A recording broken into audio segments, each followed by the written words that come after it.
Hello everyone, my name is Sanket Jain and I welcome you all to study IQ IAS। दोस्तों, psychology की preparation को आसान बनाने के लिए हमने जो बिगिनर गाइड सीरीज की शुरुआत की थी, आज उसमें हमारा अगला टॉपिक रहेगा about the concept of motivation. और आज हम बात करेंगे अबाउट इंट्रिंसिक और एक्सट्रिंसिक मोटिवेशन। तो अगर हम बात करें मोटिवेशन की, तो देखिए मोटिवेशन क्या है। ये हमारी एक इंटरनल ड्राइव है जो कोई भी बिहेवियर हम करते हैं उसको करने के लिए हमारी हेल्प करती है। So our internal drive before occurrence of any kind of behaviour.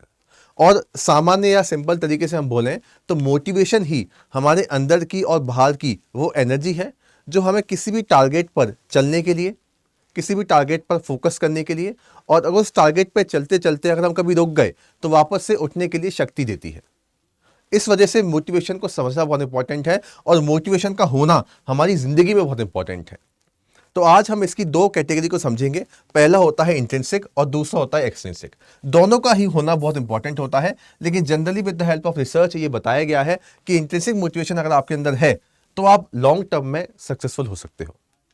तो आज इसी को हम समझने की कोशिश करेंगे। सबसे पहले अगर हम बात करें मोटिवेशन की, तो ये क्या हो गया, आपका ड्राइविंग फोर्स जो डिटरमाइन करेगा कि आप कोई भी काम क्यों कर रहे हो, how much effort you are putting in, how long we sustain for any kind of activity. तो motivation refers to the internal and external factors that initiate, direct and sustain any goal directed behaviour. तो अगर आपने कोई भी target अपना बना रखा है तो उसके लिए बहुत सारे ऐसे फैक्टर्स होते हैं जो कुछ आपके अंदर से आएंगे, जैसे सेंस ऑफ अचीवमेंट, जैसे कि सेंस ऑफ एनर्जी, हैप्पीनेस, और कुछ फैक्टर्स बाहर से होंगे जैसे कि मनी हो गया, फेम हो गया। ये सारे फैक्टर्स मिलके काम करेंगे तभी आप उस टारगेट पर, उस गोल पर पहुंच पाओगे। This is what motivation is, यही हम बात करेंगे। लेकिन हमें जो आज के लेक्चर में है इसमें दो कैटेगरी पर विशेष फोकस करना है, दैट इज इंट्रिंसिक और एक्सट्रिंसिक मोटिवेशन।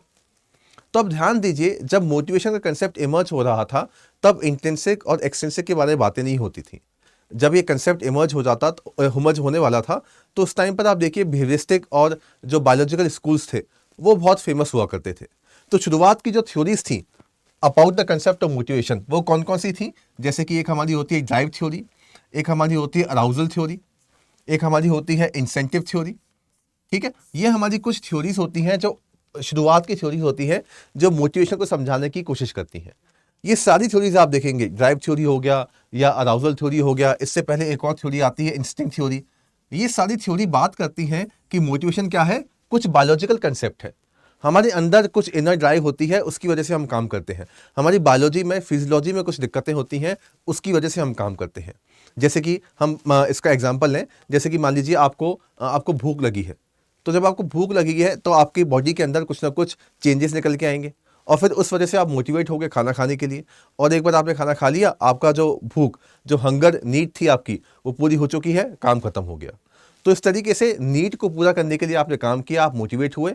जब वो नीड पूरी हो गई तो आप शांति से बैठ गए। इस तरीके से शुरुआत में मोटिवेशन के कंसेप्ट को समझाया जाता था, जिसमें इंस्टिंक्ट, ड्राइव, अराउजल थ्योरी निकल के आती है। उसके बाद आती है एक इंसेंटिव थ्योरी। इंसेंटिव थ्योरी ये कहती है कि कुछ फैक्टर्स के बेसिस पर हम मोटिवेट होते हैं, और यही इंसेंटिव थ्योरी फिर इन्फ्लुएंस करती है कुछ लोगों को, कुछ रिसर्चर्स को, जो फाइनली देते हैं दो concept. The first one is intrinsic motivation और दूसरा होता है एक्सट्रिंसिक मोटिवेशन। अब इंट्रिंसिक मोटिवेशन ऐसी चीज होती है जो आपके अंदर से आएगा, सेंस ऑफ अचीवमेंट आपके अंदर से आएगा, सेंस ऑफ सेटिस्फेक्शन आपके अंदर से आएगा। ठीक है, सेंस ऑफ अकम्पलिशमेंट, हैप्पीनेस, ये सब चीजें वो होती हैं जो ग्रोज फ्रॉम विद इन, जो आपके अंदर से आता है। आपका कॉग्निटिव कंपोनेंट है, आपका थिंकिंग कंपोनेंट है, आपके कॉग्निशन में आपको लगेगा, आपकी मेंटल प्रोसेस में आपको ऐसा फील होगा कि आपने कुछ पाया है, कुछ अचीव किया है। और दूसरी तरफ कुछ होते हैं एक्सट्रिंसिक फैक्टर्स जो बाहर से निकल के आते हैं। These are the reward from without, outside factors, जैसे कि सैलरी हो गई, जैसे कि एप्रिसिएशन हो गया, जैसे कि रिकग्नाइजेशन हो गया। तो ये सारे फैक्टर्स होते हैं हमारे एक्सट्रिंसिक फैक्टर्स। तो ये दो इंपॉर्टेंट फैक्टर्स होते हैं जो आपको मोटिवेट करेंगे। ऐसा फिर बताना शुरू हो गया। ठीक है, लेकिन बैकग्राउंड क्या था, जैसे मैंने आपको बताया, शुरुआत में बायोलॉजिस्ट और बिहेवियरिस्ट जो थे उन्होंने इस कंसेप्ट को हैवीली तरीके से इन्फ्लुएंस किया था। जैसे कि बिहेवियरिज्म क्या बोलते थे कि आपको रिवॉर्ड मिलेगा तो आपका बिहेवियर मोटिवेट हो जाएगा, इस तरीके की बातें होती थी। ठीक है, तो बिहेवियरिस्टिक के अंदर आप देखोगे बिहेवियर यानी कि मोटिवेशन, अगर आप मोटिवेट होते हैं तो आपका बिहेवियर में दिखेगा, वो शेप होगा आपके रिवॉर्ड से और आपके पनिशमेंट से। लेकिन उसके बाद में कॉग्निटिव रिवॉल्यूशन होता है। जब कॉग्निटिव रिवॉल्यूशन होगा तो मेंटल प्रोसेस के बारे में बात होना शुरू हो जाती है।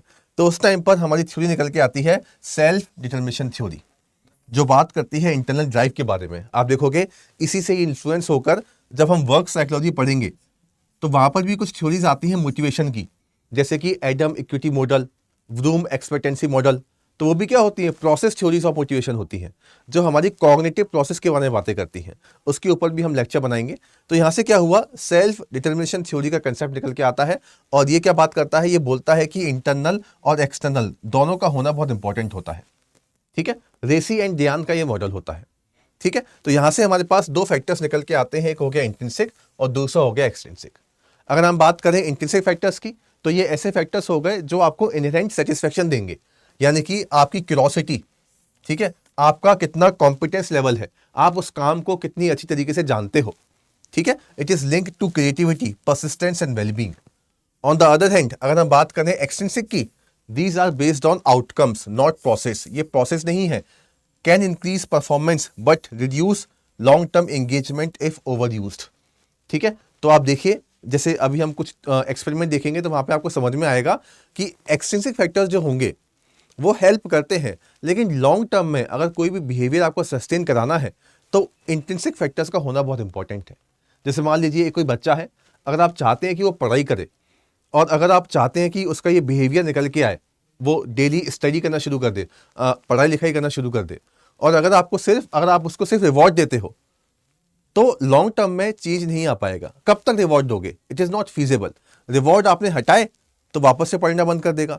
तो हमें उसके अंदर क्यूरोसिटी बनानी पड़ेगी, हमें उससे अंदर से ये विश्वास दिलाना पड़ेगा, इनहेरेंट ये विश्वास दिलाना पड़ेगा कि अगर वो पढ़ाई करेगा तो वो क्या क्या अचीव कर सकता है अपने कैरियर के अंदर। This is important. या फिर किसी और फील्ड में आपको उसको मोटिवेट करना पड़ेगा, लेकिन इनहेरेंट सेटिस्फेक्शन देना बहुत इंपॉर्टेंट होता है। सिर्फ इसके बेसिस पर काम नहीं हो पाएगा।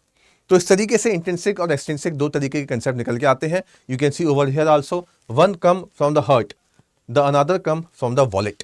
ठीक है, तो इस तरीके से भी आप इसको समझ सकते हैं। एक आपको इनर सेटिस्फेक्शन देता है, एक बाहर से निकल के आता है। अब इसी में ही देखिए, डेसी एंड रियान, ये दो मॉडल होते हैं, दो लोग होते हैं जो दो मॉडल देंगे। पहला होता है सेल्फ डिटर्मिनेशन थ्योरी। इसके अलावा ये एक कंटिन्यूम भी देते हैं मोटिवेशन का। इन दोनों को समझने की कोशिश करते हैं। आई होप आपको जो दिख रहा होगा स्क्रीन पर, जो अभी है वो विजिबल होगा। जो सेल्फ डिटर्मिनेशन थ्योरी है, ये आप देखिए, ये एक तरीके से ये क्या होता है आपका ARC मॉडल, ऑटोनॉमी, रिलेटेडनेस और कॉम्पिटेंस।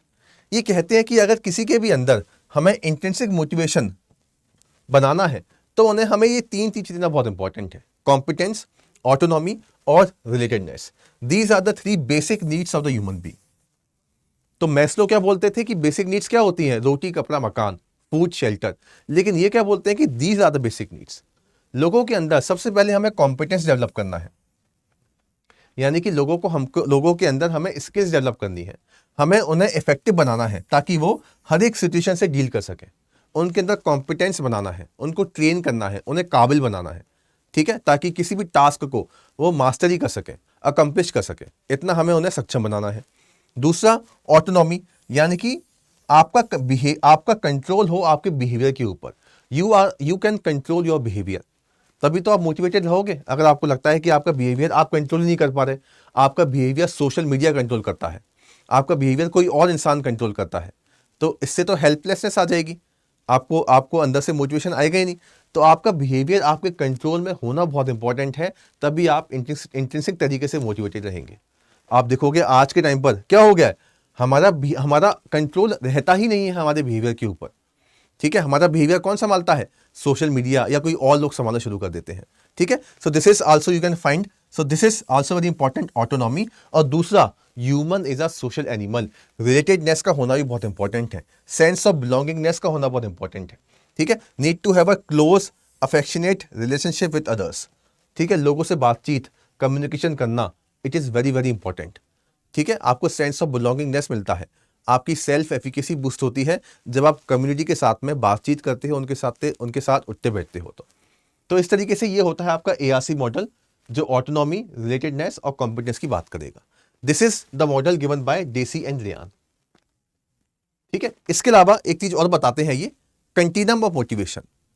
ये क्या कहते हैं कि शुरुआत में हो सकता है कि इंसान मोटिवेटेड ना हो, जैसे कि आप देख पाओगे this is the continuum, this is a type of motivation. ठीक है, शुरुआत में कोई भी मोटिवेशन नहीं है। ठीक है, नो मोटिवेशन एट ऑल। मान लीजिए एक बच्चे को पढ़ाई करनी है तो स्टडी को लेकर he is not motivated at all, लेकिन आप उसके अंदर इंट्रिंसिक मोटिवेशन जगा सकते हो, क्रिएट कर सकते हो, तो इस तरीके से ये कंटिन्यूम पूरा जाएगा। तो आप क्या कीजिए, सबसे पहले उस बच्चे को पढ़ने के लिए बोलिए और आप उस पर एक्सटर्नल रेगुलेशन लगा दो। मतलब उस बच्चे को बोलो कि भाई अगर आप पढ़ाई करोगे तो आपको रिवॉर्ड मिलेगा, आपको ऐसा मिलेगा, अगर नहीं करोगे तो आपको पनिशमेंट मिलेगा। तो आप उसका बिहेवियर एक्सटर्नल तरीके से रेगुलेट करो, पहली बात। दूसरी बात, इंट्रोजेक्टिव रेगुलेशन। इसमें क्या होगा, धीरे धीरे बच्चे को ये समझ में आना शुरू हो जाएगा कि अगर मैं पढ़ाई नहीं करता तो हो सकता है कि मेरा मजाक उड़ा जाए स्कूल के अंदर, क्लास के अंदर। ठीक है, तो इस तरीके से ये क्या होता है, इंट्रोजेक्टिव रेगुलेशन। तो बच्चा पढ़ेगा इस वजह से ताकि उसकी हंसी ना उड़ाई जाए, उसका मजाक ना उड़ा जाए, इंट्रोजेक्टिव रेगुलेशन। कुछ टाइम बाद बच्चा आइडेंटिफाई करना शुरू कर देगा। बच्चा आइडेंटिफाई करेगा स्टडी, पढ़ने की वैल्यू को, उसे समझ में आना शुरू हो जाएगा कि पढ़ाई करना इंपॉर्टेंट है मेरे कैरियर के लिए। तो उसने आइडेंटिफाई कर लिया और फिर धीरे धीरे उसने पढ़ाई को अपनी वैल्यूज़ के साथ इंटीग्रेट कर लिया कि ये मेरी ज़िंदगी का बहुत इंपॉर्टेंट पार्ट है, education is very very important for my survival. तो इस तरीके से इंटीग्रेटेड रेगुलेशन, और फाइनली उसके अंदर क्यूरोसिटी आ गई, उसके अंदर सेंस ऑफ हैप्पीनेस आ गया जब भी वो पढ़ाई करता था। तो इस तरीके से इस कंटिन्यूम के हिसाब से आप लोगों के अंदर not only for the studies, for other things also, you can non self determined to self determined। आप देखोगे काफ़ी मूवीज़ के अंदर भी आपने देखा होगा, पहले वो कोई भी गेम खेलते हैं, कुछ और भी करते हैं क्योंकि उनको रिवॉर्ड मिल रहा होता है। धीरे धीरे करके उनको उस काम में मजा आना शुरू हो जाता है और वो फिर इंट्रिंसिकली मोटिवेटेड हो जाते हैं। अब ये आप पॉजिटिव तरीके से भी और नेगेटिव तरीके से भी आप लोगों के अंदर इंक्लूड कर सकते हो। This is the continuum motivation. ठीक है, तो इस तरीके से एसडीटी थ्योरी और ये हमने कंटिन्यूम देखा। इन दोनों चीज़ों के बारे में और डिटेल में आप देखिए। ये तो एक्सपेरिमेंट होते हैं, जैसे कि एक होता है डेसी ने एक सोमा क्यूब स्टडी की थी, एक तरीके का रूबिक्स क्यूब टाइप होता है ये, इसके ऊपर स्टडी किया था और देखा यह गया था कि जिनके अंदर इंट्रिंसिक मोटिवेशन है वो लंबे समय तक इस सोमा क्यूब के साथ खेल पाते हैं। दूसरा बहुत इंपॉर्टेंट स्टडी है लेपर, ग्रीन और निस्बेट की, जो ओवर जस्टिफिकेशन इफेक्ट के बारे में बताते हैं। ये कहते हैं कि अगर हम हमेशा रिवॉर्ड के ऊपर काम करेंगे तो हमारे अंदर का इंट्रिंसिक मोटिवेशन खत्म हो जाएगा, हमारे अंदर का एंजॉयमेंट खत्म हो जाएगा। इसी वजह से जो आपका पैशन होता है उसको हमेशा संभालना चाहिए। अगर आपका पैशन है गिटार बजाना और आप गिटार, अगर मान लो आप उसके लिए पैसा लेना शुरू कर दिया, your passion should not be a profession, ऐसा भी कहा जाता है। अगर आपने गिटार बजाने के लिए पैसा लेना शुरू कर दिया, कुछ टाइम बाद आप गिटार बजाओगे क्योंकि आपको पैसा मिल रहा है, इसलिए नहीं क्योंकि आपको अंदर से अच्छा लगता है। This is over justification effect. तो ये दो बहुत इंपॉर्टेंट एक्सपेरिमेंट है जो किए जाते हैं in the field of psychology और in the field of intrinsic और extrinsic motivation. Hidden cost of reward ये बताने की कोशिश करते हैं। डेफिनेटली इन एक्सपेरिमेंट को हम डिटेल में डिस्कस नहीं कर सकते, लेकिन अगर आप चाहते हैं ये सारे एक्सपेरिमेंट को डिटेल में समझना तो आप हमारा अक्टूबर का जो बैच है साइकोलॉजी का फाउंडेशन बैच, इसको ज्वाइन कर सकते हैं। यहाँ पर सारे जितने भी केसेस हैं उनको हम डिटेल में डिस्कस करते हैं। अभी इस वक्त आप देखिए सेल इस पर चालू है और this is the lowest price जो इस वक्त हम ऑफर कर रहे हैं फॉर दिस पर्टिकुलर कोर्स। ये जो सेल है ये 22 अक्टूबर तक ही लाइव रहेगी, तो आप इस ऑफर का फ़ायदा उठा सकते हैं। इस कोड का इस्तेमाल करके आप मैक्सिमम डिस्काउंट अचीव कर सकते हैं। इसके अलावा ऐसी और अपडेट के लिए do join this Telegram group. ठीक है, इस आईडी पर भी आप मैसेज कर सकते हैं अगर आपके कोई भी डाउट हो। इसके अलावा एक गूगल फॉर्म भी अटैच है पिन सेक्शन में, अगर आपकी कोई भी क्वेरी हो तो आप वहाँ पे लिखिए, हमारी टीम आपके साथ कनेक्ट करेगी। तो इस तरीके से हमने इंट्रिंसिक और एक्सट्रिंसिक मोटिवेशन के कंसेप्ट को समझा और इसको हम हर जगह अप्लाई कर सकते हैं। आप देखिए इसको अपन अप्लाई कर सकते हैं एजुकेशन के अंदर। ठीक है, जैसे कि हम लोगों के अंदर क्यूरोसिटी डेवलप कराएं, उनके अंदर सेल्फ ड्रिवन प्रोजेक्ट हम उनको दें, इससे क्या होगा, उनके अंदर ऑटोनॉमी सपोर्टेड बिहेवियर जनरेट होगा। वर्क प्लेस में आप देखिए उनके अंदर हम पर्पस, क्रिएटिविटी और रिकग्निशन लेकर आए। इन्फोसिस, टीसीएस में ऐसे प्रोग्राम होते रहते हैं।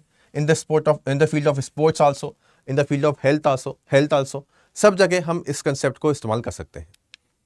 ठीक है, तो इस तरीके से ये हमको ध्यान में रखना है कि इंट्रिंसिक पर फोकस करें, फोकस सिर्फ और सिर्फ एक्सट्रिंसिक पे नहीं करना। दोनों जब साथ में मिलकर काम करेंगे तभी जाकर बात बनेगी। और आप देखो थेरेपी में भी ये काम होता है, हम उनके अंदर का जो सेल्फ एस्टीम है उसको बूस्ट करने का काम करते हैं और उनको रिवॉर्ड भी देते हैं। टोकन इकोनॉमी वही तो है। एजुकेशन में भी यही काम होता है। वर्क प्लेस में आप देखिए जो हर्जबर्ग की थ्योरी है, हर्जबर्ग 2 फैक्टर थ्योरी, वो भी तो सेम है। तो सब जगह आप इस कंसेप्ट को देख पाओगे। So this is the concept of intrinsic और एक्सट्रिंसिक मोटिवेशन। तो हमने कुछ लेक्चर्स किए थे जहां पर हमने थ्योरीज ऑफ मोटिवेशन देखी थी। मैस्लो की थ्योरी देखी थी, हर्जबर्ग की थ्योरी देखी थी। इसके अलावा कुछ और वुडूम थ्योरी भी होती है और एडम इक्विटी मॉडल भी होता है। उन्हीं में ही ये मोटिवेशन की थ्योरी सबसे ज़्यादा इंपॉर्टेंट है, जो इंट्रिंसिक और एक्सट्रिंसिक मोटिवेशन की बात करती है। डिटेल में जानने के लिए आप देखिए, ये बैच के बारे में ऑलरेडी आपको इन्फॉर्म कर दिया गया है। इसके अलावा do join this Telegram channel. Google form attach है पिन सेक्शन में। कोई भी इंक्वायरी है आपकी है तो आप उस पर लिखिए। Our team will connect with you. Thank you very much.